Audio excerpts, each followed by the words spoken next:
Good evening, everybody, and welcome back to the Collegiate iRacing League, where we've headed to the Northeast United States for round 4 of the Formula College World Championship. We're at the halfway point of the inaugural Formula C season, and the run to the end starts here at Lime Rock Park for tonight's Formula C New England Grand Prix. Thank you all for joining us live as we look forward to a potentially dramatic and chaotic race as our title contenders battle each other for 2 sprints on this short, high-speed track located in the rolling hills of Connecticut, USA. Lime Rock Park is a historic track for North American motorsports, and it opened in 1957 as a proving ground and motorsports circuit that has evolved into a hub for all sorts of motorsports, including American Le Mans, Grand Am, NASCAR races historically, SCCA autocross and sports car championships, and the site of the IMSA FCP Euro Northeast Grand Prix. 9 turns and 3 sectors will dot the 2.5-kilometer, 1.53-mile Grand Prix circuit that you see on your screen, as well as a fast uphill and downhill section that will test the driver's skills. 2 major overtaking points we have on track. You'll see some optimistic attempts into turns 1 and 2, aka the Big Bend, as well as into the uphill chicane, which comprises turns 5, 6, and 7. There's 2 major elevation changes as well, one on the backstretch out of the chicane through turn 8, and downhill back into turn 9, back out onto the front stretch. Thanks again for tuning in tonight, as I'm your host, Zach Lindler, alongside producer Matt Nordberg. And Matt, what are we expecting out of these drivers tonight? Well, I think it's going to be a fantastic race tonight. Qualifying just about to get started here momentarily. 10-minute qualifying session. Open track, so everybody on the track at the same time. No class splits or anything along those lines like you see in other CiL series. I think we're going to see a lot of aggressive racing here, especially at the start of the race. I think the start's a great opportunity for a lot of drivers to make up some positions. And hopefully they're able to hold off the slipstream, because I think the slipstream down that front stretch is going to be so powerful tonight, as we see some of our drivers beginning to exit pit lane as they start the qualifying session. Yeah, that front stretch is almost a half a mile long. I think a little bit over a half a mile long. So we're seeing the drivers right now getting out and doing qualifying, setting in their qualifying laps. This is group qualifying, so going to be a little game of chicken, possibly going down these long straightaways and through this downhill sector. We now see a couple cars coming out of pit lane. We're looking at Carl Lemkel right here in the 095, the alumni from St. Louis University, and he's actually on board for us tonight, I believe, Matt. Yeah, absolutely. As we get a look here with Carl Lemkel on his racing sim here with the VR as well as the motion rig. It's going to be an exciting race for Carl tonight, the 095 machine out of St. Louis University, the alumni representing his school well there. I think we're going to see some great shots tonight out of Carl, especially with that motion sim. You're going to be able to see what he's doing, how he's moving that wheel around, and just how aggressive this car can be over some of the curbs, I think especially through the chicane in the middle of the track. That makes really the Grand Prix circuit compared to the rest of the configurations. I think drivers who can really take advantage of the curbs on that part of the track are going to have an advantage as Carl starts his first flying lap. So why don't you go ahead and walk us through this lap? Yeah, so right here we're coming into turns 1 and turn 2. You can see the double apexes right there as Carl goes around. This is the Big Bend. Riding on board with Carl right now into the left-hander through turn 3. He's got to really take the curbs aggressively right there into turn 4, the right-hander, setting up a really nice draft down the first back straightaway here. Coming into the chicane, turns 5, 6, and 7, you can see this comes on you really quick right here. And a little mistake from Carl, he loses it into the chicane. So you can see just how difficult that is. We're going to switch to Esteban Munoz right here, the 9 from FIU. A special livery right here, pink, from the FIU drivers for Breast Cancer Awareness Month in October. They ran it last week at Talladega. And the College Cup Series, beautiful cars, and it looks like they've done the same here for Formula C, excuse me. There you see the chicane on the back straightaway, and it looks like Munoz loses it a little bit right there too, so this may prove difficult for our drivers, but you can see that drastic elevation change as they come uphill, almost a blind straightaway. I believe that was a St. Clair car going by. I'm not sure who that was, but they had to get out of the way. It is Zachary DeWale, who is doing quite well in his inaugural season here in the CiL. Looks like he's going to take a bit of a shorter lap, a little slower lap, try and get some heat in some tires. But he has done very well. I think he is the standard bearer for the St. Clair Saints iRacing Academy right now. Yeah, absolutely. I think you mentioned there how difficult this track can be when you're really trying to push to the limits. I think really 3 minutes in this qualifying session. It's about a 50-second lap around here, as most of our drivers are setting right now. And 3 minutes into the session, only about 5 drivers had really completed a lap. So it really goes to show how difficult it is to get a good lap around here that's competitive, as you see Parker Eaton moving up the leaderboards into second place, and Zach DeWale finishes out a lap there. He starts a good flying lap here. We'll see what he can do if he can put himself closer to the front of that leaderboard, where R. Muhammad Alif currently sits with the fastest lap of a 50.221. Yeah, the Leaf has done incredible this season so far. He's come out of a developing Ball State program. Ball State University has spent a lot of time in between this past season and this coming season and this season, building up their program and recruiting some excellent drivers.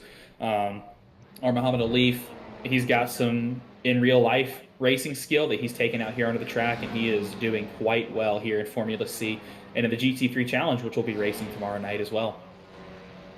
Yeah, absolutely. We see R. Muhammad Alif come out of his outlap there, and he's going to start a flying lap. He looks like he's going side by side with one of the St. Clair cars. Excuse me. He's able to get past them before they get into turn one, but he just runs out of track. Sliding through the grass. That's so easy to do in turn one here at Lime Rock Park. You think you have much more track than you actually do, and it just turns out you're out of room before you even realize it. Yeah, and in real life today, it would have been it's an incredibly rainy and cold day up in Connecticut, but iRacing doesn't have the ability to simulate rain just yet. We're patiently waiting, iRacing, whenever you like. It's okay, take your time. So very cold, very damp track conditions, as you can see with the fog around the tracks. I think the drivers are getting used to these cold track temperatures and somewhat limited visibility on the long straightaways. Yeah, I think you mentioned that, the reduced visibility is going to be a factor for some of these drivers tonight. I think especially coming up through this big elevation change in the last sector of the track, it's blind. If there's an accident at the top of the hill that's blocking the track, you're not going to be able to see it till you get right on top of it. As we see Nicholas Daly put in the fastest lap so far with a 50.153. That's a session-leading lap time that put him above R. Muhammad Alif, and Chris Preston just another lap time that put him up into second. So looks like this track is gripping up a little bit as these drivers continue to set fastest laps. Yep, coming up on 6 minutes into qualifying, that will be our halfway point. Right now, Nicholas Daly currently on provisional pole, followed by Preston, Alif, Eaton, Diaz, Hunter, Culpa, DeWale, Munoz, and Andrew Williams has jumped now into the top 10, provisional top 10, excuse me. And he's now, as spoke too soon, he just got knocked out by Esteban Munoz. We rode along with him earlier in the session. He'll take the provisional 10th position. Yeah, absolutely. As you mentioned, we're halfway through this qualifying session now. R. Muhammad Alif is coming across the line. We'll see if he can improve on his best lap time of a 50.22, and he does. He sets a blistering lap time of a 50.09, fastest by nearly a tenth almost to Nick Daly and that was Chris Preston. Across the line simultaneously, I felt like. So apologies for that one, but R. Muhammad Alif still sitting in third spot. He did improve his time from a 50.22 to a 50.16, but Chris Preston is still setting the bar right now. It's some really fast lap times that we're seeing. Under a minute. We talked about how fast this track was. It's very short. I believe it is the shortest track that we have on the Formula C schedule this season. But it's one of the faster ones that we've seen. We're seeing drivers top out at speeds of about 145 miles an hour into turn one and staying above 100 for most of the circuit. So this is a very quick circuit, very challenging for these drivers, as we're seeing a lot of people still struggling with putting pace down in the car for their qualifying laps. Yeah, absolutely. And as you just say that, it looks like R. Muhammad Alif was able to find some pace in his car. He set a 50.087, so just 0.003 quicker than Chris Preston in second right now. I think it's going to be a good fight between those two for the top spot of this leaderboard in qualifying.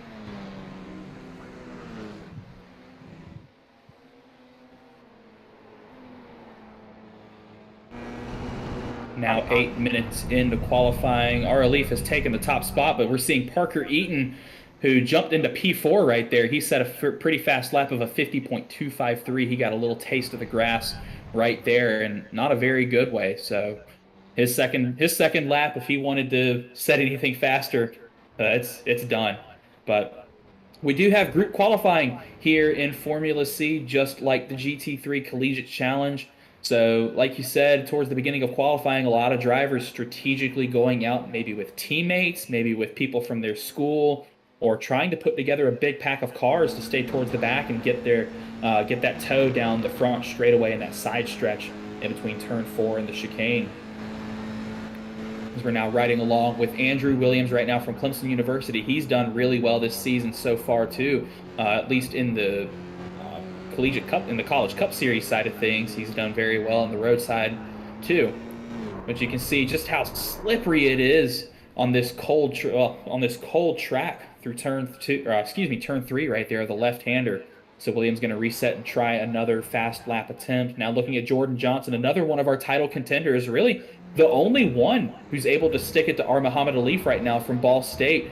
You can see the number 4 machine from Kent State University, Jordan Johnson, setting his fast lap time right now. He's worked his way into the 5th position with a 50.366, but he's still just he's a little bit off the lead right now. So we're going to see if this second lap is any better coming down the front stretch. You can see that massive downhill run from turn 9 across the stripe. And he will improve a little bit, a 50.3. And I believe he improved 6,000th of a second. Sorry. He went from a 366 to a 360. Well, every thousandths counts there, you know. Let's look at the top leaderboard right now. It looks like our Muhammad Alif and Chris Preston have started to stretch their legs. They're the only 2 drivers so far to get into the 49s for their qualifying time. So those guys have found a little bit of pace, a little bit of temperature in their tires. We'll see if they can push that bar any higher. That 49-second lap time is absolutely blistering. As there you see Luis Diaz makes a huge jump, takes away that 5th grid position from Jordan Johnson provisionally, as he does a little unintentional victory slide there. But he's going to get knocked out of the top 5 as Colin Culpa has jumped in from absolutely nowhere with a 50.206 to take away the provisional 4th position. Yeah, absolutely. I think a lot of these drivers are going to have about one more lap as they cross the line now to be able to put in a qualifying time.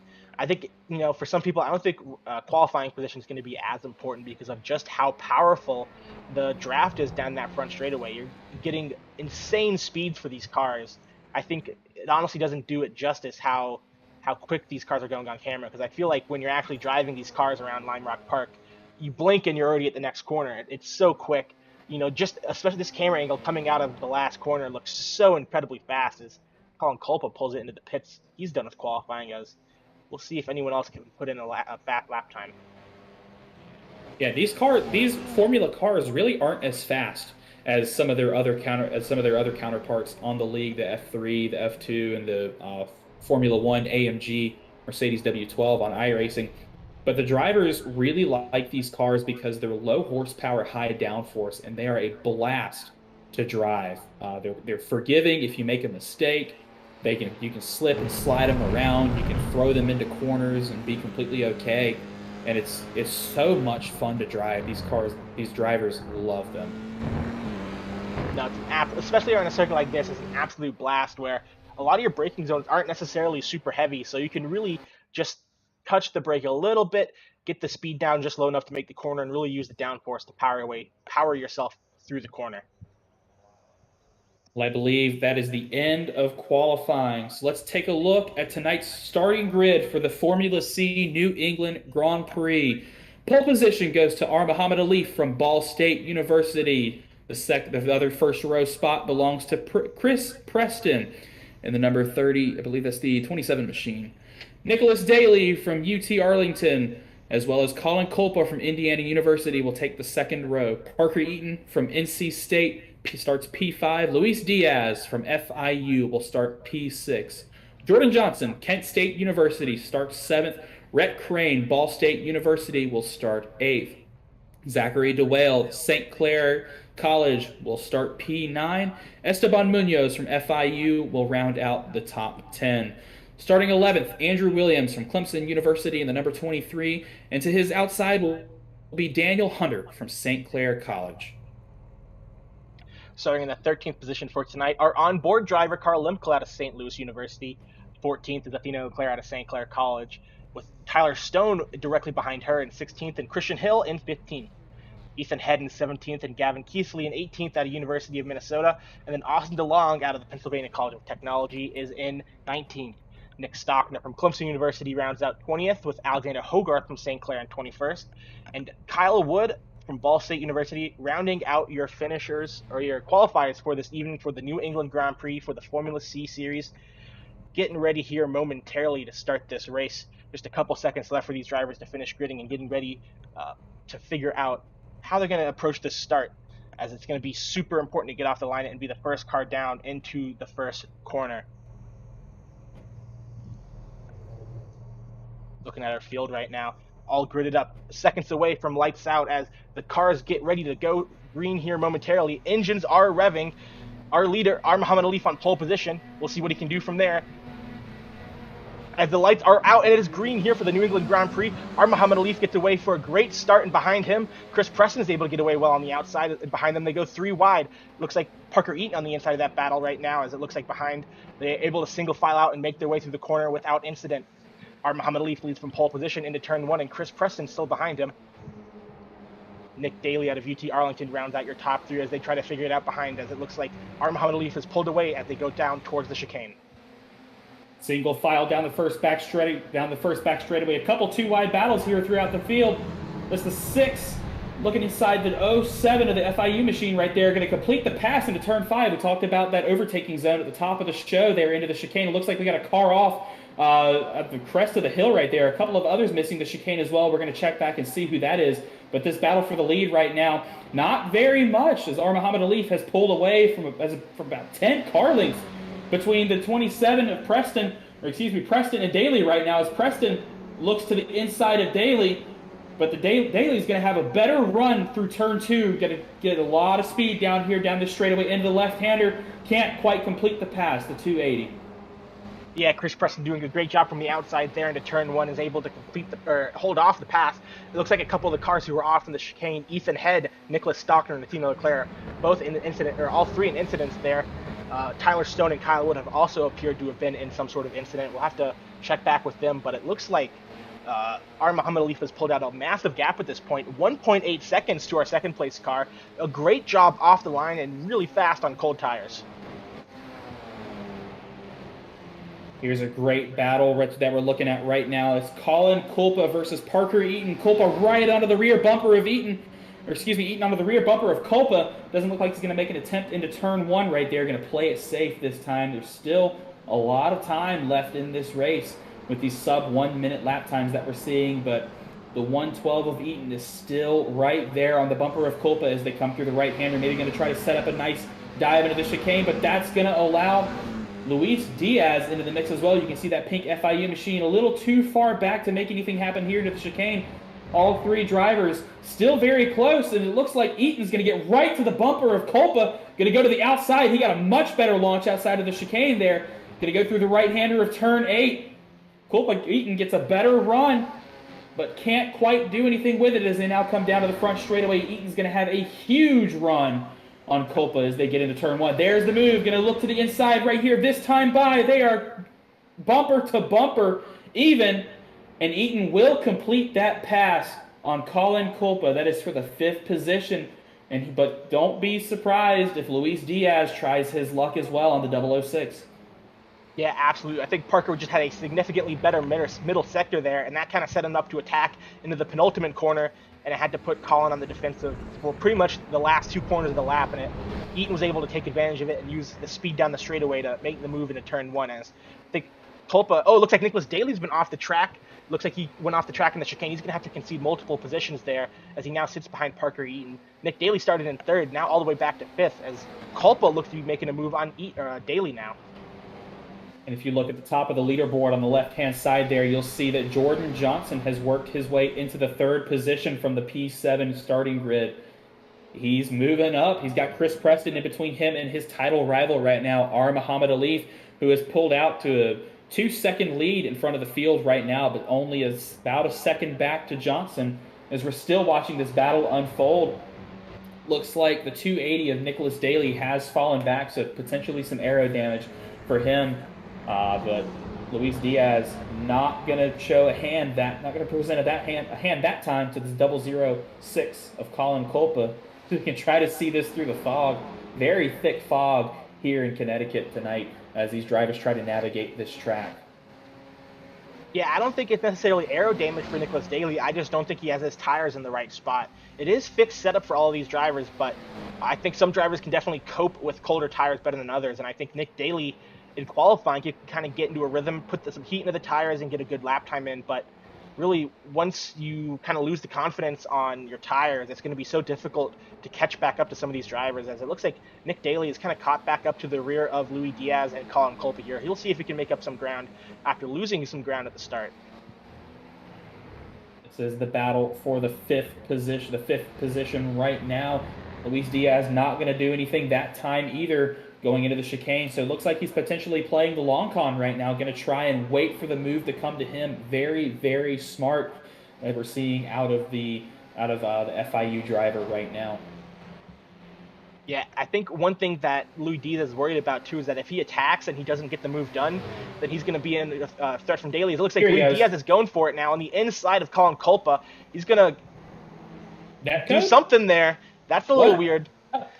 It's October, it's Halloween, it's spooky, but it looks like Colin Culpa is able to come out on top there. And just like I said, Luis Diaz on the attack didn't make the move work, and now he's under pressure, and he's going to lose a spot to Nicholas Daly. Around the outside goes Nicholas Daly, so he's gained one of those positions back that he lost after a presumed off track on the third lap. So you can see that attack wasn't very well planned.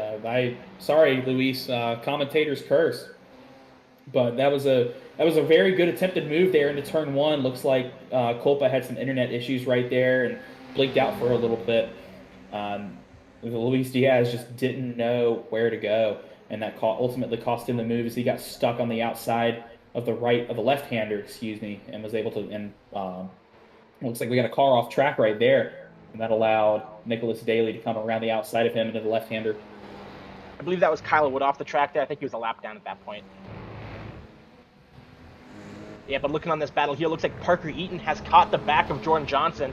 Parker Eaton started a bit further back in the field. He started 5th, and Jordan Johnson started 7th, but Parker Eaton has found pace on these tires. He's gotten them up to temperature very well, and I think Jordan Johnson, his progress is sort of slowed out now. As Parker Eaton, he's going to eye up a move down this front stretch here, use that long front straightaway, get the draft, and use that to his advantage, and hopefully see if he can pull a move off into turn one, which he's not quite close enough to do now. But further back, looks like Luis Diaz is going to be making a move on Nicholas Daly as well, trying to get that position he lost earlier, and it looks like he's going to get it done into turn one.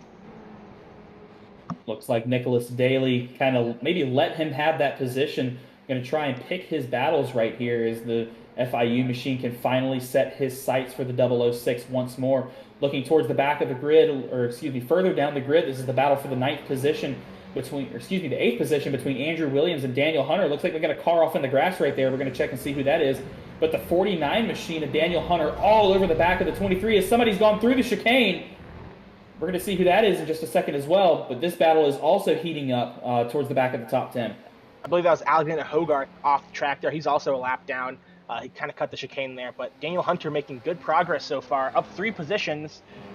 Also up 3 positions, Andrew Williams, the car he's hunting down for 8th position. Bit too far of a gap that time by to do anything, so that you're going to go single file, as I believe Williams locked it up just a little bit there into Big Bend. Coming out of turn 2, looking into the left-hander, the 49 was able to make a little bit of a was able to cut down that gap just a hair. So we're going to see if that sets up into anything big. Exactly. Not to interrupt you here, but it looks like Muhammad Ali did go off the track, and it looks like Chris Preston has inherited the lead. Massive implications right now, as now Muhammad Alif is going to fall into the clutches potentially of his title rival Jordan Johnson, as we have a new leader this time by. Chris Preston is going to lead a lap here at the New England Grand Prix in the Sprint Race 1. Let's take a look and see what happened.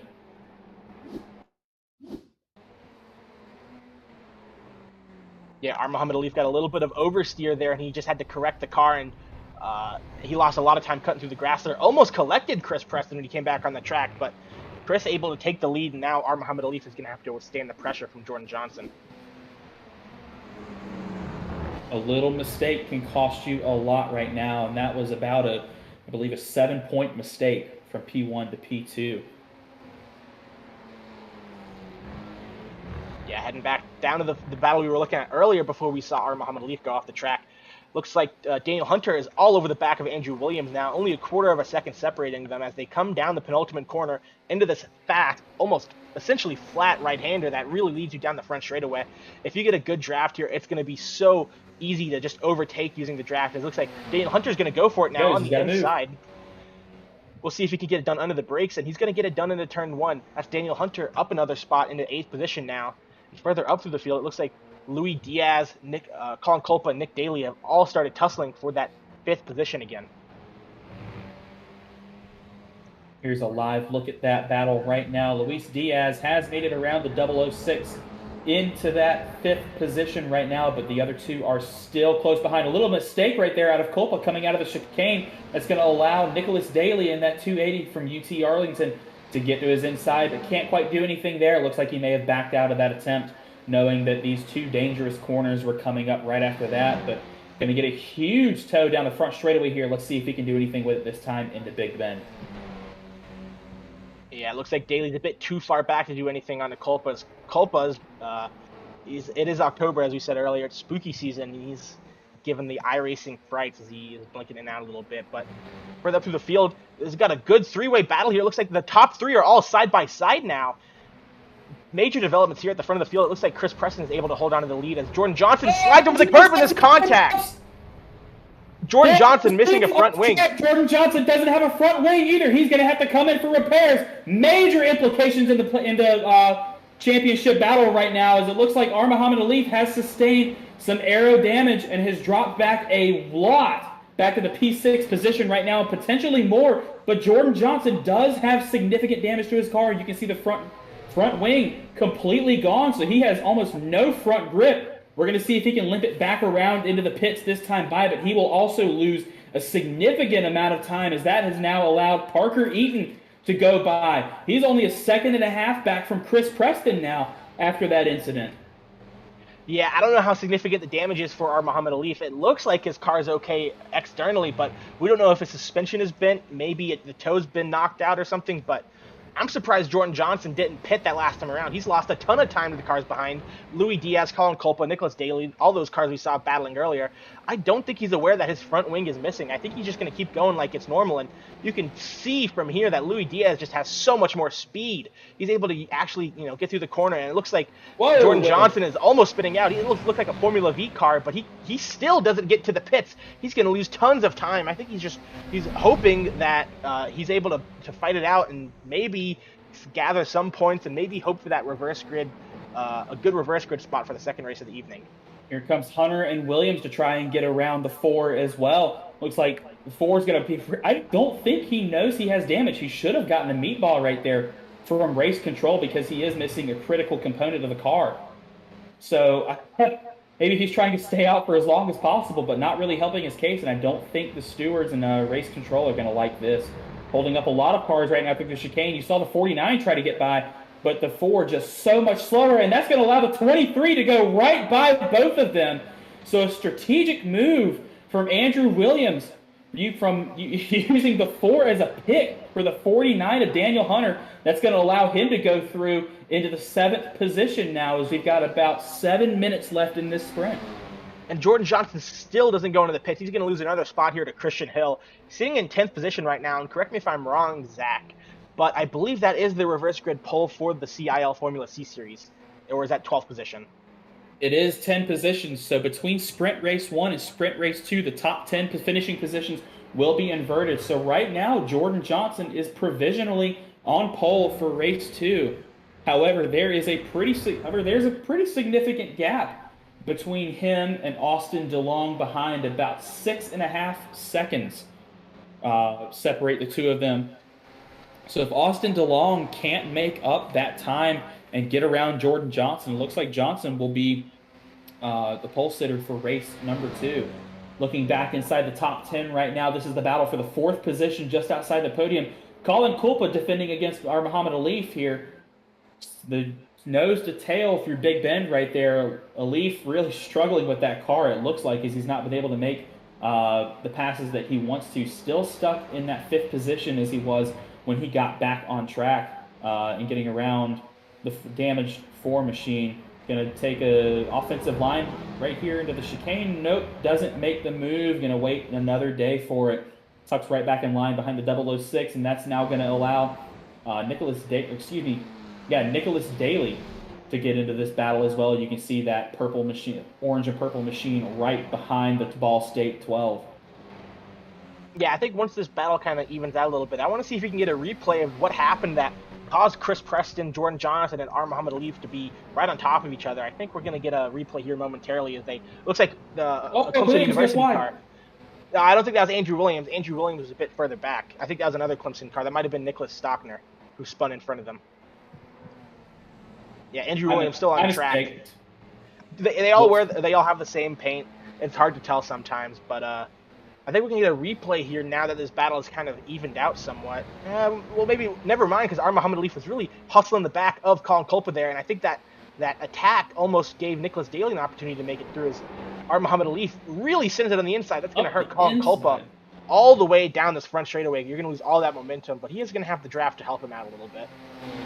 Colin Culpa is going to get a huge draft off the 12 right now. You can see the weave to the inside, to the right side by the 12 to try and break that draft here as they get into turn one. Ooh, Nicholas Daly almost getting into the rear of the 006 right there. As R. Alif is going to pull away from this battle, leaving these two to their devices behind him. Yeah, now Daniel Hunter has started to close up in the back of this pack, so he's going to want to get a piece of these cars in front of him. But I think we're going to have a chance.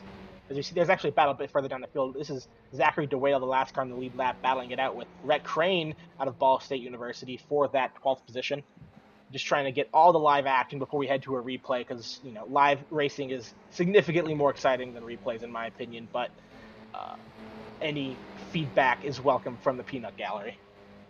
Here you can see Zachary DeWale trying to make a move on the 6 machine of Rhett Crane there into through the S's, the left-hander and the right-hander. Can't quite get there into chicane.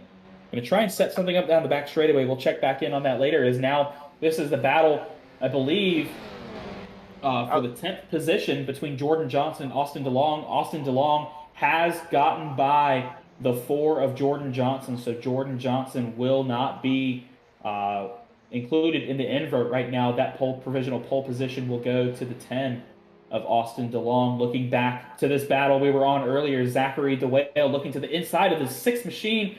Can't quite get the move to stick. Going to look to the outside through the left-hander right here. He has the inside preferred line through the right-hander, and there he is. He's able to make that move stick, but we're going to see if the 6 of Rhett Crane has anything to say about it going into the chicane right here. Here's the look, and DeWale shuts that door accordingly. Great defensive move from the St. Clair driver to shut down any moves from Rhett Crane, the Ball State University driver, as they come through turn 8 now. Yeah, absolutely. I think it's a good job by DeWale using that sector of the track, that back and forth left and right hander, to really make a move around the outside and the inside, and making sure that if you're out of position for one corner, and the next corner you're gonna get some of that spot. It looks like Colin Culpa has lost a lot of spots there. It looks like Culpa went off the track. We'll get a quick replay of that. Here down into turn 1, Colin Culpa in the red machine. It looks like he maybe got a bump from behind. Oh. Yeah, bump from behind by Daniel Hunter is not appreciated by Culpa, and Culpa and Hunter lose a couple spots down to 8th and 9th, as Nick Daly is now no longer under pressure, but Andrew Williams about a second behind him now. I think this might be a break in the action to go back and look at that replay that really changed the complexion of this race, where our leaders got into each other. Let's see if we can go find that replay now. This is the replay we saw R. Muhammad Alif and Jordan Johnson come together. Looks like they caught up to Chris Preston, who was the leader, and Alif got a little bit wide coming through this section of corners. It allows Jordan Johnson to get side by side with him. As they go up to the chicane, we'll see what happens when they get to the braking zone. They're still side by side, and Alif with the inside line, maybe didn't leave him enough room. This famous racing driver once said, all of the time you have to leave the space. Yeah, and it looks like Alif didn't quite leave the space there for Jordan Johnson. He got sent over those really tall curbs for these Formula 4 cars to jump over. You can see the 4 got a pretty decent amount of airtime through that second part of the chicane, and that took off his front wing when he and the 12 made contact. But you can see the 12 is pretty much perfectly fine, but the 4 really the big loser out of that is he's now completely dropped out of the top 10, or excuse me, he's back in the top 10 I think now. our Muhammad Ali Uh, has an incident on track, and he's out of the. He's in the pits. Well, now this is a major implication right here. Let's see what we can find for this incident. There's the 12 coming through the left-hander this time by. Oh, who spun in front of him? Oh no. Can't tell who that is. It looks like the 97. I think that was Gavin Keithley. Gavin Keithley out of University of Minnesota, the 97. Little incident right there coming out of the left-hander. Armaleaf just caught him. We're going to see if we can see what happened to the 97. Yeah, Looks like 97 spins. he just lost it. Yeah, it looks like he wanted to get off the track and he let go of his brakes to roll back to the exit of the track, but that's really a big no-no, and you never want to let go of those brakes. You know, you hold the brakes, you let the cars around you know that your speed is constant, you're not going to be moving anymore. As we go back to the live action, as Christian Hill and Andrew Williams are racing here with Andrew Williams currently in the 6th position, chasing down Christian Hill. It looks like our race is starting to end here. We've completely misjudged the time here. The racing has been so good as Parker Eaton comes across the line in second. Chris Preston is the race winner as we go back to this battle between Andrew Williams and Christian Hill. Coming to the line now, Andrew Williams behind Christian Hill. We'll see if he can get the move done across the line using that draft to his advantage, but I don't think he's going to get there in time, but he pulls out, Oh, he tries to make an effort, and he can't quite get there. So, Andrew Williams comes home in 6th with Christian Hill in 5th, but Daniel Hunter in 7th behind. Colin Culpa in 8th. We saw him racing hard with a lot of our drivers tonight. Austin DeLong in 9th, and Zachary DeWale finishes in 10th. It looked like they were racing the line there for 10th, 11th, and 12th, so we'll get maybe a replay as they cross the line there. But that was an intense finish, and it pretty much snuck up on us. We didn't realize how close we were to the finish of that race. Well, such a huge incident there involving our points leader, Ara Leaf. They're involved in an incident with lap traffic, so I do believe he'll be considered it'll be considered a DNF for him. It looks like he was scored in the 14th position, 2 laps down from the leader. Not a good day for our points leaders so far right now. Jordan Johnson did finish P11 right there. He got passed on the front straightaway in that last lap by Zachary DeWale for the 10th position. So Zachary DeWale leaving it right up until the very end to catch the 4 machine to take that pole position for race number 2. Yeah, absolutely. Here, we're going to see if we can get the results of race 1 up again, just to go over it before we start our second race. Chris Preston, he did finish as our race 1 winner, and Parker Eaton out of NC State did finish second with Louis Diaz. We saw him racing hard for that entire race in 3rd. Nick Daly out of the University of Texas at Arlington in 4th, with Christian Hill out of Mount St. Mary's in 5th. Andrew Williams in 6th out of Clemson University with Daniel Hunter. We saw him get into the back of Colin Culpa earlier in 7th, and Colin Culpa, not too happy with Daniel Hunter, finished right behind him in 8th. Austin DeLong finished 9th. And Zachary DeWale just beat Jordan Johnson to the line.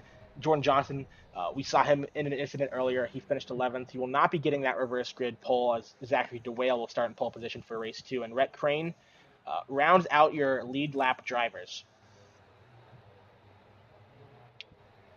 Our timing pylon is incorrect right there.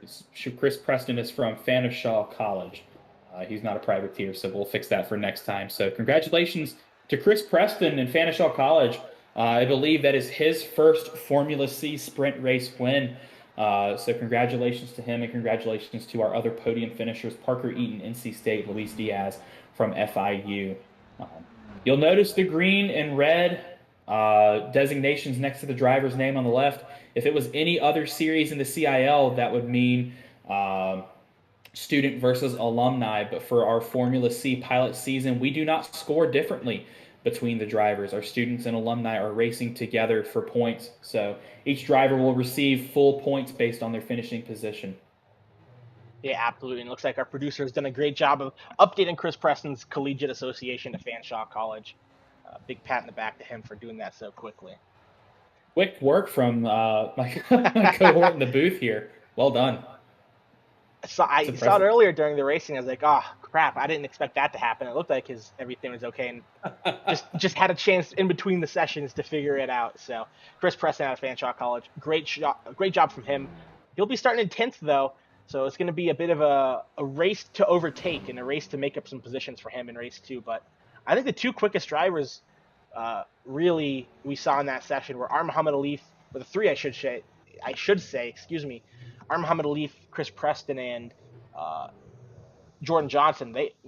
You know, they all had their own incidents at some point, one or another, whether it be going off the track or getting into incidents. And I think it's going to be interesting to see how those drivers recover for race 2 here and see how they can make up some points and try to hold on to the top of the leaderboard in the championship standings. Yeah, our championship leaders not enjoying the fight in the fog tonight that we're having here at Lime Rock Park. We're about ready for part 2 of our New England Grand Prix here. About a minute left in our warm up for race 2, so the drivers are able to clear their minds. We got a new race coming up. They're able to learn some new things about the cars. They had about 22 laps of green flag racing right there to learn some more about how the track is driving under race conditions. So we're seeing them out now practicing some race pace laps before they get out once again. But Chris Preston will start, Chris Preston will start in 10th place, and our pole position for race 2 will go to Zachary DeWale out of St. Clair College. The reverse grid swap that we mentioned earlier in effect for this next race. Absolutely, and I think one thing you mentioned there, Zach, was the 22 laps. It's going to be the most laps any of these drivers do in any CiL Formula C Series sprint this season. And I know, at least for me, when I'm racing, sometimes you want to have as few laps as possible because that means you come across your trouble spots less often. Let's say you're not that good into the chicane and you're worried that you're going to hit a curb spin out. The less laps you go through that corner, the least likely you are to hit it. But on the other side, with more laps, you get more chances to overtake, more chances for positions and points. And from your perspective, what do you prefer, Zach? Personally, I prefer a shorter lap time just because it means it's a shorter track. It's going to be a little easier to learn. You can spend more time really delving into each corner and learning how to attempt that corner, as opposed to the longer tracks. Looking towards next week, we'll have our European Grand Prix at the Circuit de Spa-Francorchamps in Belgium. That is the longest track that we will visit in Formula C this season. So going from short to long, the shortest to the longest, just like that, it's gonna provide an interesting challenge to the drivers moving into next week. Absolutely. We get a look here at our starting grid for race 2 of the evening. Zachary DeWale out of St. Clair College starts on pole, with Austin DeLong goes outside in second. Colin Kolpa out of Indiana starts in third, with Daniel Hunter in fourth. Those two had a little bit of a coming together in race 1. We'll see what they do in race 2. Andrew Williams out of Clemson University in fifth, with Christian Hill out of Mount St. Mary's in sixth. Nick Daly out of UT Arlington in seventh. Louis Diaz in eighth. Parker Eaton, your second place finisher in race 1, starts ninth in race 2. And Chris Preston, your race 1 winner, will start 10th. 11th through 20th are all the same positions where they finished the first race. As it looks like we're getting ready to go green here for race 2 of the evening. Your pole position man, Zach DeWale, he's going to be leading the field of green here as the green light goes out. And away we go for racing. Great start from Zachary DeWale, but Austin Long has a fantastic jump as well. They're going to go side by side at the corner. Behind them, Colin Kolpa, Louis Diaz, and it looks like Andrew Williams are maybe coming together a little bit as they go 3 wide and single file out into turn 1. Out of your Looking first at our timing pylon, I think Athena Leclerc has had another issue into turn 1 this time. I heard somebody on the radio saying that they had accidentally downshifted their motor there on the start instead of upshifting. So maybe a couple DNFs already here as we look now into the chicane for the first time. Massive gaggle of cars here looking to the inside. I believe that's the 23 of Drew Williams. Going to make a great move underneath the 006 of Colin Kolpa. There, the chicane time. Looks like off the start, Louis Diaz has lost a couple spots. From 8th down to 13th, our biggest mover right now, Chris Preston. He won race 1. He's already up 4 positions in race 2 in 6th spot now, as it looks like they go down the front stretch for the first time. For the lead, Austin Long is going to go to the outside of Zachary DeWale. It looks like DeWale is going to break late. He's going to hold on to that lead position as they go through turn 1 now. But off the track behind him, it looks like Daniel Hunter is sliding through the grass. He's going to save it, keep it out of the wall, but he's going to lose tons and tons of time as the field continues to race hard, as Jordan Johnson looks to make a spot up on Nicholas Daly here now.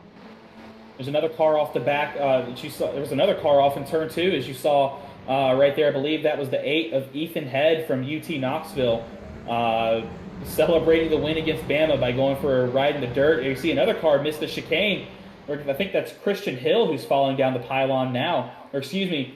No, we got contact there. Contact right there. Christian Hill got a little bit sideswiped from one of the drivers there. It looks like he has suspension damage, sparks coming off his car. But we'll see if maybe he can get it back to the pits. But that car, I think, is terminal damage. I don't think he can finish this race. It looks like he goes to the inside, but he's going to the pit lane. Wow, unfortunate event there. I can't tell what car that was, but it looks like Christian Hill was trying to make it to the pits, and somebody swerved to his inside. It was the 49 of Daniel Hunter who tried to go around the inside. Didn't know that the 085 of Hill had damage. As now Daniel Hunter very, very slow through turns 1 and 2, as we now have a local caution there in the first sector for the 49 machine.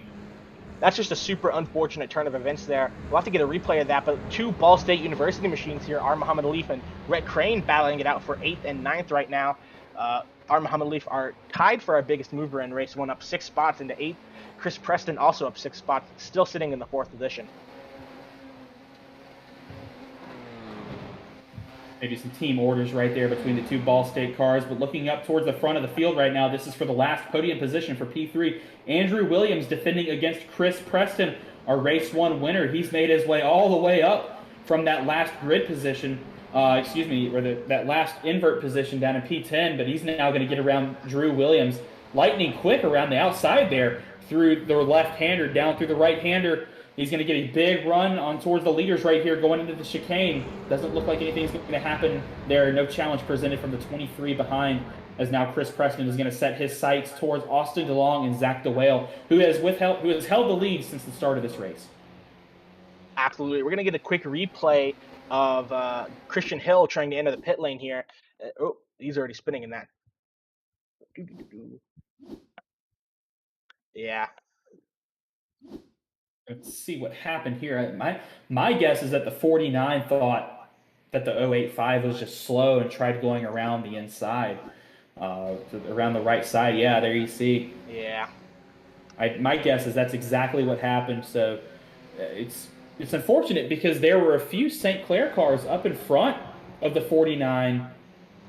I guess they just didn't communicate that with them, that there was a slow car on track. So that's unfortunate and definitely a learning moment for the St. Clair drivers.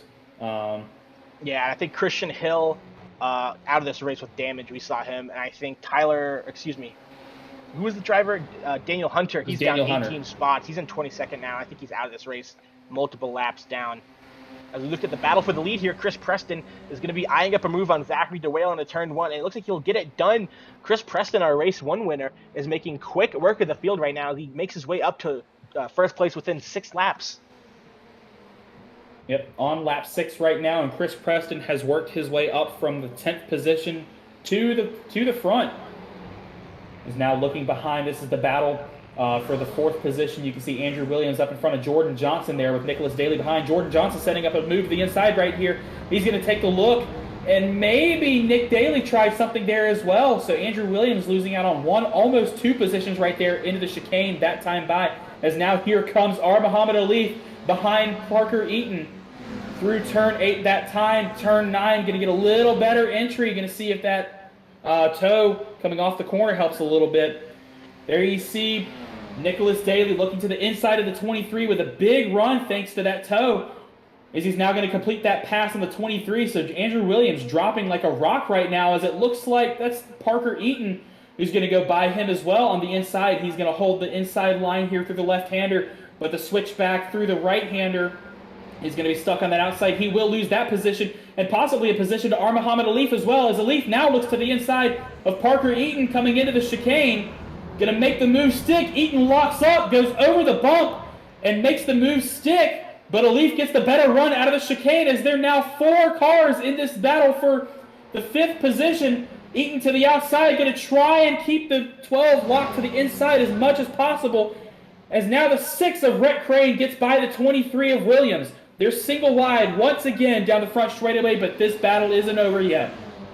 absolutely enticing battle. Here's Muhammad Alif is looking on the inside of Parker Eaton, but Parker is having none of it as he locks up his right front going into turn one, and Alif will say thank you very much. He'll take that spot from Parker Eaton, and his teammate's going to try to follow up as well.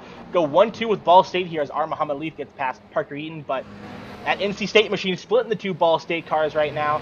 A little bit of a sandwich, and we'll see if anything happens into the chicane this lap by. And you've got to wonder what has happened to Drew Williams' car. Did he make contact? Did he hit one of those sausage curves in the chicane? Did somebody make contact with him? Because he lost 4 positions that lap and is now in the 10th position. Still about 9 seconds back to 11th place Gavin Keithley.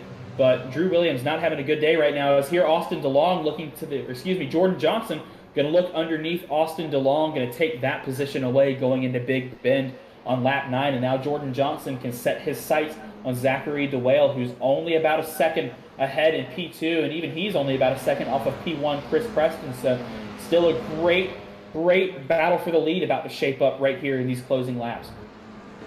Absolutely. We've been seeing some enticing battles this race, and I just think for Andrew Williams, I think he just lost so much momentum getting passed by one car. It's easy pickings for the next couple cars as Nicholas Daly looks at the inside of Austin DeLong and thinks better of it. He's going to tuck in behind through the penultimate corner as they come through this fast, sweeping right-hander onto the front stretch. I think DeLong is going to be under a bit of pressure here as Daly is going to have the sweet suck of that draft on the front straightaway here.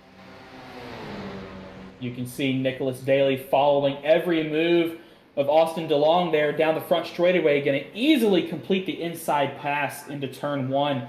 We're seeing that this has been a great passing zone all night. If you can force your opponent to go wide into the corner, if you can take that inside line away using that huge draft you get down the front straightaway, you can do great things there into turn 1. And it's almost a guaranteed position if you can set that move up correctly down the front stretch. As now we look a little further back into the grid, this is the battle for the 7th position between Parker Eaton of NC State and Rhett Crane of Ball State. Rhett Crane trying to get around Parker Eaton so he can work with his teammate Alif up in front.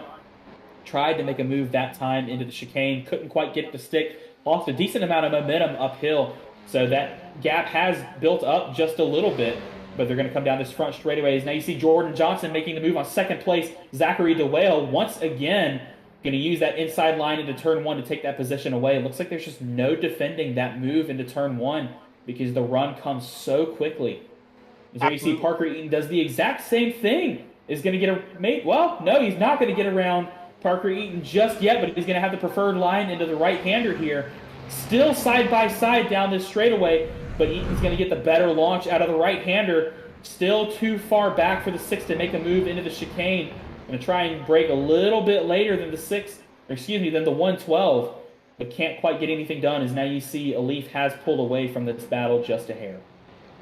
Yeah, Parker Eaton in one of the worst spots you can really be in. You know, you don't want to be right behind somebody because you got to lift a little bit earlier than you want to, because if you brake when you want to, you're going to hit the back of the car in front of you. As it looks like Nick Daly sets the fastest lap of the race with a 49.973. That's a blistering lap time as he tries to gain a podium spot there. But yeah, Parker Eaton, you can't attack because then you're going to get attacked yourself.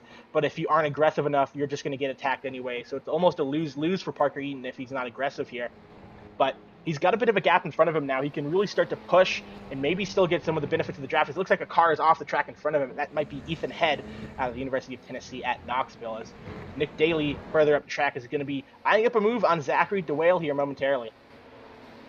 This is the battle for the last podium position. Right now, Zachary DeWale sits P3. Still is under huge pressure from Nicholas Daly behind. Going to get a huge run down the front straightaway. Look towards the left side right there. Going to go with the 0-2 down the front straightaway. They are side by side now as they approach the braking zone.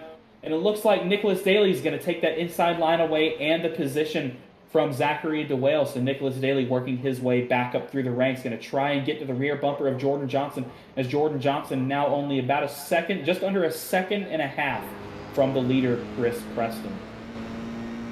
Yeah, right on board here with Zachary DeWale as he looks to make up some ground after losing it to Nicholas Daly. It's someone locked up in the front into the chicane. I can't tell quite who that is. I think it's the car who's a lap down holding up Jordan Johnson, but he'll get out of his way, and it looks like Nicholas Daly is going to have the opportunity now to maybe put Jordan Johnson under some pressure. Nicholas Daly, he's been one of the fastest cars on the track these last couple laps, so I think he wants to try to see if he can gain that second position off of Jordan Johnson, but Jordan Johnson's not going to make it easy. We've seen how aggressive he can be, and he's not willing or he's not afraid to have his car have a little bit of contact. So we'll see how Nicholas Daly approaches this. We just crossed the halfway point in this session, 11 minutes in out of 20 minutes, so just under 9 minutes to go. So these cars have hot tires. The drivers are in their focus zone right now. They are ready to make those moves that they probably wouldn't have towards the beginning of the race, as this battle still continues between the six of Rhett Crane and Parker Eaton up in front of him. That gap hasn't moved much since we saw that mistake from the 6 going into turn 1 a few laps ago, but they're now eyeing up the the 02 of Zachary DeWale. Now Aralif has gotten around him for the 4th position and is still 2.5 seconds back from Nicholas Daly in P3. So Alif also chewing his way through the crowd right now to get up to the front of the pack. Now we're looking at Nicholas Daly just a couple of tenths off of Jordan Johnson. So he's got to worry about Johnson up ahead. You know, Zachary DeWale is a little slower. He's out of the mix. Now you see Aralif in his rear view is now. I think Jordan Johnson got a little off track right there off the exit. Here comes Nicholas Daly, though. Not going to make a move that time by, as Jordan Johnson will retain the 2nd position that time through the chicane.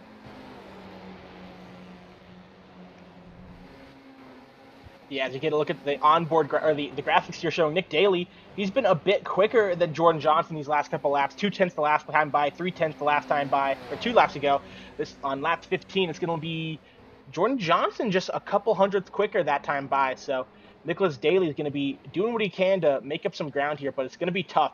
I think Jordan Johnson is not going to give this one up easily, and I think Nicholas Daly, even though he's got the speed, he's going to have to really put himself in a good position to have a great exit onto that front straightaway, or maybe hope that Jordan Johnson makes a mistake. Nicholas Daly still eyeing up the rear bumper of Johnson. Johnson had a little bit of a lockup right there. Caught some of that second sausage curve through the chicane. That's going to slow his momentum down a ton here down this back straightaway through turn 8. But it looks like the same thing might have happened to Daly behind. He did not get a good exit out of the chicane. So maybe a little bit of a blessing right there for Jordan Johnson. That mistake gone unpunished. They're riding along now with Nicholas Daly, who's going to take the outside as Jordan Johnson takes away that inside line, playing a great defensive maneuver right there against Daly. Daly locked it up again there into turn 1. Didn't get a good entry. Neither driver got a good exit either. Well, Johnson now pulling out a little bit. Got about a 6 car length lead over the Daly machine. Yeah, Jordan Johnson doing a great job right now, some defensive driving. I think every mistake that he makes, it almost looks like Daly's doing the exact same thing. So I think Daly's got to focus on driving his car the way that suits him the best, the way he's gotten. He's putting the fastest lap of the race so far. So I think Nick Daly just has to remind himself to drive his own race, and then the overtake will come. Just got to be patient. Still 5 minutes left in this race. That's like 6-7 laps maybe, depending on when the leader crosses the line. So Nick Daly that time by is a couple tenths slower, but Muhammad Alif behind him set the fastest lap of the race. It looks like there's a car off in the grass there. That looks like one of the University of Clemson cars, and Nicholas Stockner. I believe that's Nick Stockner. Ooh, that was a sketchy rejoin. We're going to see if maybe some contact made. I saw another car coming in behind Stockner, so I don't know if there was some contact made. We're now riding on board with Nicholas Daly in his orange and purple machine. You can see that red halo that denotes him as an alumni. Going up against the student, the blue car, Jordan Johnson up ahead. Nice and clean through turn 8. You can watch this downhill run. Look at that elevation change from turn 8 to turn 9. He's going to stay fully in the throttle through that corner, so really relying on the downforce of the car. Gets a nice run on the 4, but backs off just a hair to try and get a better entry into the corner. Yeah, I think that's interesting there from Daly. You heard him lift a little bit on the straightaways. It looks like there's tons of lap traffic here. Maybe Daly's going to use this traffic as a bit of a pick and hope he can get by Johnson where he can. But yeah, really weird strategy from Daly there. I guess maybe he's just backing himself up to have a good exit out of turn 1 rather than try to attack into turn 1. Not quite sure, but I think we're going to stick along on board with Nicholas Daly, and we're going to try to see just how he's driving this car throughout the entire lap. Once again, through the long right-hander of turn 8, down this tall hill into turn 9. Doesn't lift off the throttle very much, just a little blip from the 280 machine as he's going to try and carry all that momentum down the front straightaway You can see the toe, that back bumper of Johnson getting closer and closer and closer right here into turn one. Little light on the brakes into this first corner.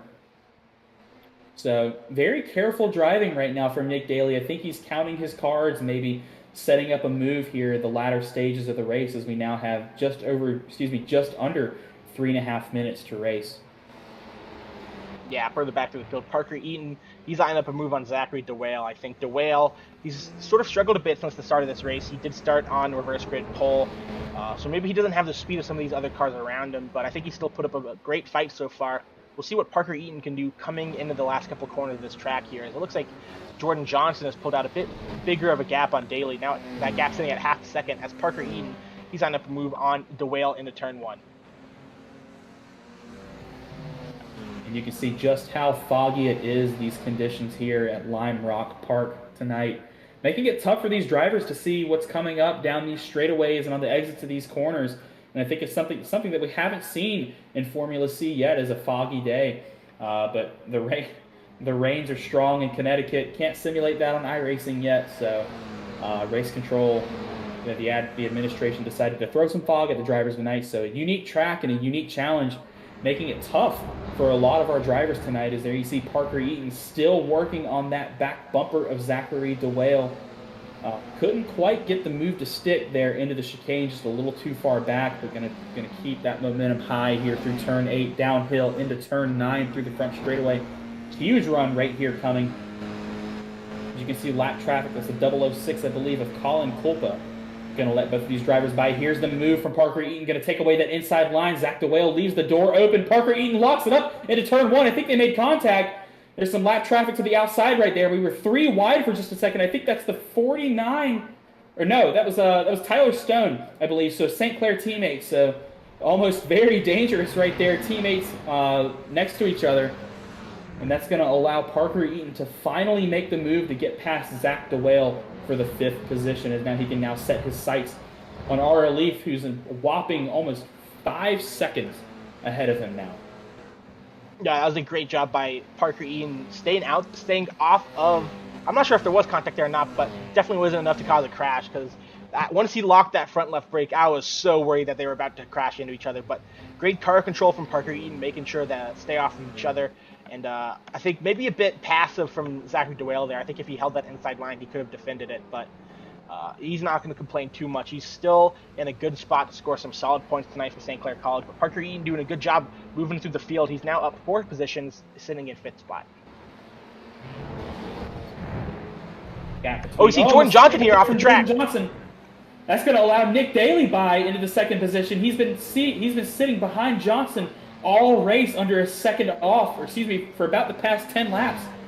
And that is the move that Daly, I believe, was waiting for that whole time. A little mistake out of Johnson. He caught that sausage curb into turn 2 that we've been seeing a lot, in that second chicane, turn 6, that we've been seeing a lot of drivers hit. And I believe this time will be the white flag. So 1 to go in the New England Grand Prix here in Formula C. Nick Daly was able to assume that 2nd position and can now set his sights on Chris Preston, the leader. You can see him just out of frame right there on the left side of your screen, going through that kink right there. 1.5 off the lead. Jordan Johnson still not far off, just under a second off of Nick Daly now. Keeps it clean through the chicane. We're going to see what happens out from here.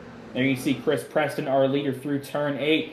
He's got both the cars behind him in his rearview mirror, so you got to think, with this being the pressure, surely it's hard. But it doesn't look like it was hard for him, as he will sweep tonight's races. You can see the victory side to sides right there for Chris Preston, as he will sweep tonight's New England Grand Prix, both sprint races.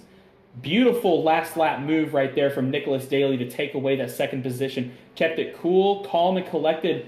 And a mistake from Jordan Johnson will relegate him to the 3rd step of the podium. Yeah, but looked like Jordan Johnson only 0.04 of a second behind Daly at the line. So they must have had a drag race to the finish. We're going to have to get a replay of that, because I'm sure that was very, very exciting. We're going to get a replay of that here momentarily. Yeah, we'll see replay here between Nicholas Daly and Jordan Johnson. Nick Daly just in front of Jordan Johnson, coming with the checkered flag as Chris is in front of them. Jordan Johnson gets a great exit, and Daly goes defensive immediately. It looks like he had just enough speed to beat Jordan Whoa! Johnson to the line. 400ths of a second between them as they finish, but not enough for Jordan Johnson after his mistake in the chicane. That's going to give Daly the second place finish tonight, and Jordan Johnson is going to round out your podium. We'll take a live look at Chris Preston. As he's burning it down in the front straightaway, Chris Preston sweeps race 1 and race 2 of the New England Grand Prix in the CiL Formula C series, and that's a well-earned burnout. And I believe those are his first wins in Formula C. So he racked up 2 in one night. You Yeah, can correct me on absolutely. that if I'm wrong. No, yeah, I'm fairly certain those are his first 2 wins as well, and it was a great performance out of him, just absolutely dominating in both races. Really, I think race 1 he had to have the race come to him a little bit with Jordan Johnson and R. Muhammad Alif getting into each other a little bit, but just because he got a little bit lucky and they crashed into each other doesn't mean that he didn't deserve to win that race. He had the pace. He kept the car on track, which is something that a lot of drivers made mistakes with tonight. A lot of drivers put a wheel in the grass, got on the curb, and lost a front wing or something along those lines. And Chris Preston didn't do any of that. He didn't put a foot wrong, and he's a well-earned, well-deserved race winner tonight. Well, he also drove, mind you, he also drove from 10th to 1st in about 6 laps here in Heat Race 2. He led a healthy chunk of tonight's sprint race 2. So a masterclass in driving from Preston, although he didn't really have to do much defensive wise as most of the race played out behind him. But congratulations to Chris on his win, as well as Fanshawe College, as we're Abs- working on trying to get our race winners to the booth, or excuse me, our podium to the booth. In fact, let's go ahead and talk to our race winner, Chris Preston from Fanshawe College. A sweep is not easy to do in Formula C, and you pulled it off. What was your key to success tonight? Honestly, just keeping it clean, keeping consistent laps. I got lucky kind of in the first race. I qualified well, and then Alif made a bit of a mistake that put him behind me, and then him and Jordan were battling into the chicane, and going too wide through there is really tough. I didn't really see what happened apart from in my mirrors. To me, it just kind of looked like a racing incident. 2-1 doesn't quite go. And then race 2, I don't know what got into me at the start of that, but I was just gone, and went from 10th to 1st by turn 1 on lap 6, which is incredible, and just had to keep it clean the rest of the race. Absolutely, Chris. That was a fantastic race. Both races for me were fantastic tonight. I think we saw towards the end of race 2 that Nicholas Daly and Jordan Johnson were both catching a little bit towards the end. Were you worried at all that they'd reach your rear wing before the end of the race, or were you just worried about running your own race tonight? A bit of both. For the most part, I was just concerned with running my own race. I know it's really hard to pass around here, so catching someone is one thing, passing them is another, and I was going to bank on that. And then with 3 laps to go, I noticed that I lost 3/10 to Jordan in what seemed like one corner. So I was a little worried at that point. And then I think with like 2 to go or something, he might have had a moment with, I don't know if they were battling or if he just got loose, but I saw that he fell back a bit, and then from there, I knew I had it in the bag. Absolutely, Chris. Congratulations on 2 race wins tonight. It's going to help you a lot in the championship standings. Before we send you on your way tonight, is there anybody you want to thank or shout out on the broadcast this evening? Yeah, of course, I got to shout out my team, Team Watson Racing, Limo Boys Racing. My spotter Kylo there was doing great work tonight. I got to thank our sponsor, to Choco Farms. Give a shout out to my school, Fanshawe College, and thank you guys for this broadcast tonight. Absolutely, Chris. Congratulations once again, and hope you take it easy the rest of this evening. Thanks.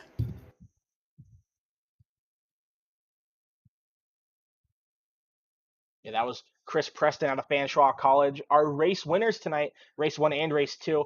We're going to have our race runner-up, Nicholas Daly, here in the booth momentarily. But joining us now is Nicholas Daly out of University of Texas at Arlington. Congratulations, Nick. You ran a great second race tonight. You definitely put on a good show for us, making some great overtakes. We saw you have a bit of a battle at the end there with Jordan Johnson.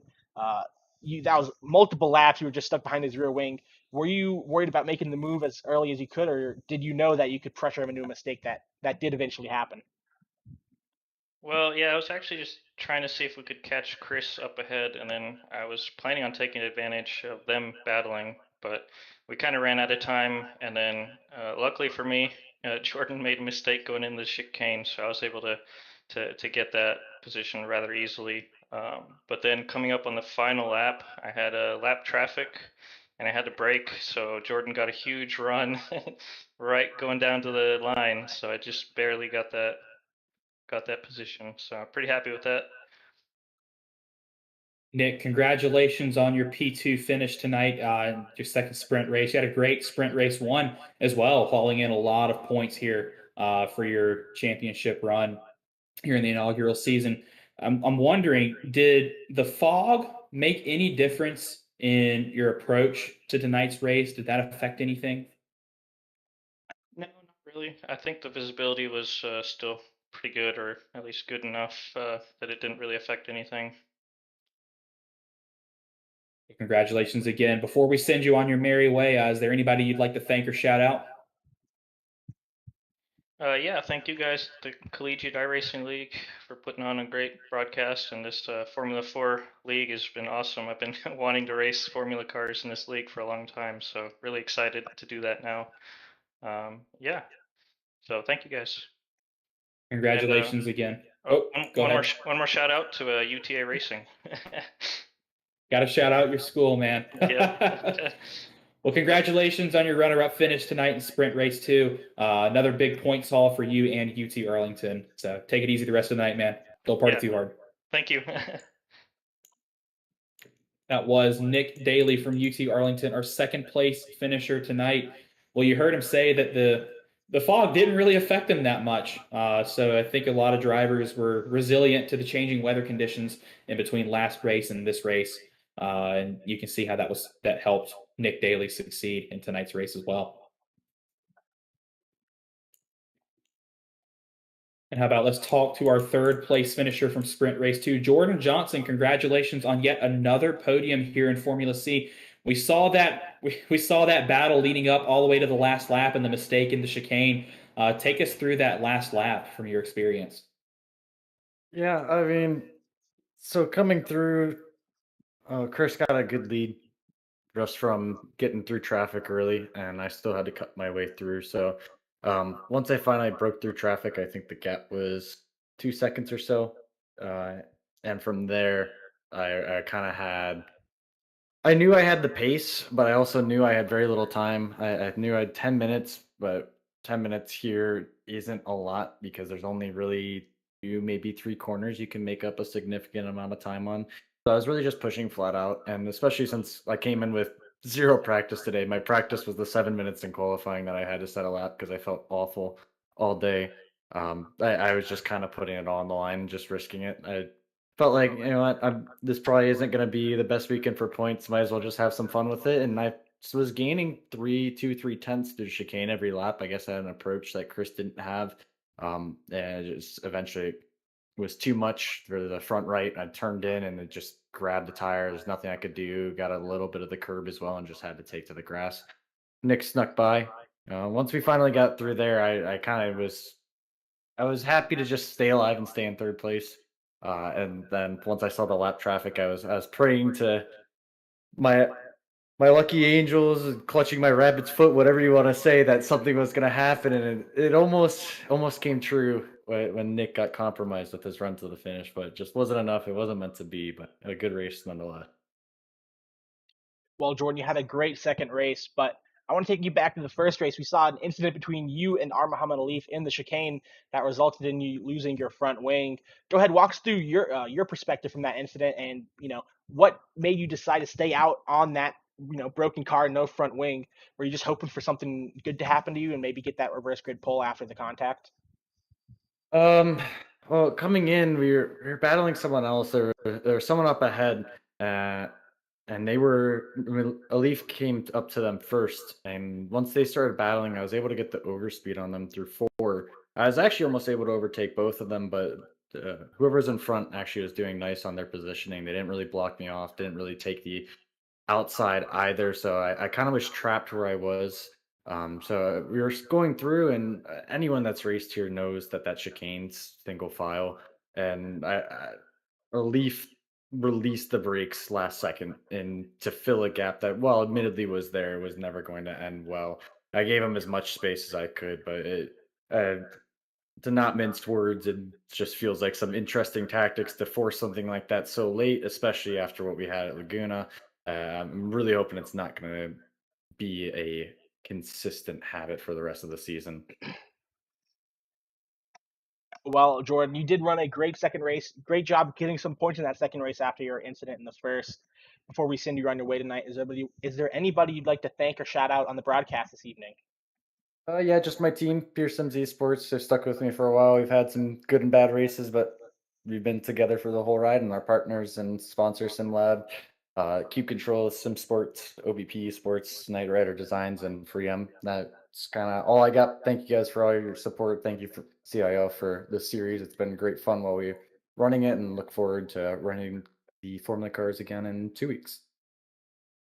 Absolutely, Jordan. Once again, congratulations on your podium finish in the second race tonight, and hope you take it easy. Thank you.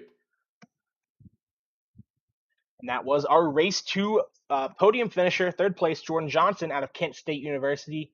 Well, Zach, we saw some fantastic racing here tonight, and I guess what are your final takeaways we saw? Well, my takeaway from this is that our championship battle has been blown wide open. Both drivers really struggled. Both drivers that we saw racing for the title, Jordan Johnson and Muhammad Alif, really struggled there in race one. Neither one finishing in the top 10 after getting collected in an incident. So a little Hamilton Verstappen action there from last season that we're seeing, but they both recovered in race two. Jordan Johnson, as you heard, finishing third, and then Muhammad Alif really not far off of him finishing in fourth, just off the podium. So great recovery drive from both of those drivers, but we've now got a couple new faces showing themselves in the mix in Nicholas Daly and excuse me, Chris Preston with his double win. So I'm looking forward to, now that we're in the second half of the season, I'm looking forward to seeing how this championship battle opens up. And I think it's about to get good. We've yet to see the best. Absolutely. I think I agree that we haven't seen the best to come yet. I think the next three circuits on the schedule are all going to lend themselves to some pretty chaotic racing and some opportunities to overtake. 2 weeks from now on Halloween, we're going to Circuit de Spa-Francorchamps, which is Spooky. just very spooky. It's an incredible track, and I think the drivers are really going to be challenged because it's difficult to get away from the draft at that track. You're really going to have to pull out a big gap in that middle sector to really get a lead. Two races from now, Watkins Glen, another track where it can be very difficult to pull away from the pack due to the draft. That long straightaway out of the S's and down to the chicane, down to the bus stop at Watkins Glen, will allow some of the drivers to stick together and really form a pack. And then the last race of the season at the Red Bull Ring, I think these are all tracks where it can be difficult to pull away from one another if you don't have the speed or the pace. So I think it's going to be very difficult to sustain championship speed if you're not able to really take advantage of those tracks. And I think the championship winner for the season is going to really, separate themselves from the pack at the next three circuits we go to.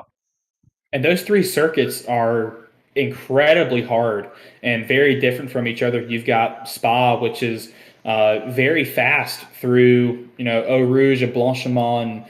Then it becomes very technical through that third sector and through Lacombe, Rivage, through Pouhon, and then that very fast last sector as well. And then you go to Watkins Glen, which is just pure speed all the way around. So you've got to manage your draft. You've got to know how to manage those runs that you get on the car up ahead. And then you've got to stay out of trouble's way as well. I'm sure the whole field will be grouped up together for a healthy portion of that race. And then Red Bull Ring, you've got a lot of very fast straightaways and a lot of tight technical corners, especially turn 1 and turn 3 through that middle sector as well. I think we're definitely in for some treats moving from here on out into the rest of the season. 3 really great races coming in soon. Yeah, absolutely. And I know I'm looking forward to the next 3 races. I think it's going to provide some fantastic racing. I think all 3 of those circuits are world renowned just for how close the racing can be. And we saw, with a short lap like at Lime Rock Park, how close the field can be. And when you get that draft going into turn one, it can really help you stick to the back of the car in front of you, even if you're not as strong through some of those technical middle sectors where you can lose a bit of time. So I'm looking forward to the next 3 races. I think this championship battle is wide open at this point. I think before we had a couple, clear favorites in Leaf and Jordan Johnson, but I think a couple people really put their flag in the ground tonight. Chris Preston, Nicholas Daly, that they aren't going to give up easily. They're going to be willing to fight this to the end. Absolutely. But before we get to the rest of the Formula C season, we've got a couple more races for you. Tomorrow night, the Collegiate GT3 Challenge takes on the circuit at Barcelona, Catalunya. So be sure you don't miss the action in our sports car series tomorrow night at 8:45 Eastern. And at this time next week, our NASCAR side, the College Cup Series, will be taking on the Darlington Raceway down here in South Carolina. So be sure you don't miss any of those races in the next week. So from all of us here at the CIL, myself and producer co-commentator Matt Nordberg, we thank you all for tuning in to tonight's Formula C New England Grand Prix. And be sure y'all tune in next time to catch the rest of the season. So thanks everyone for tuning in and have a great night.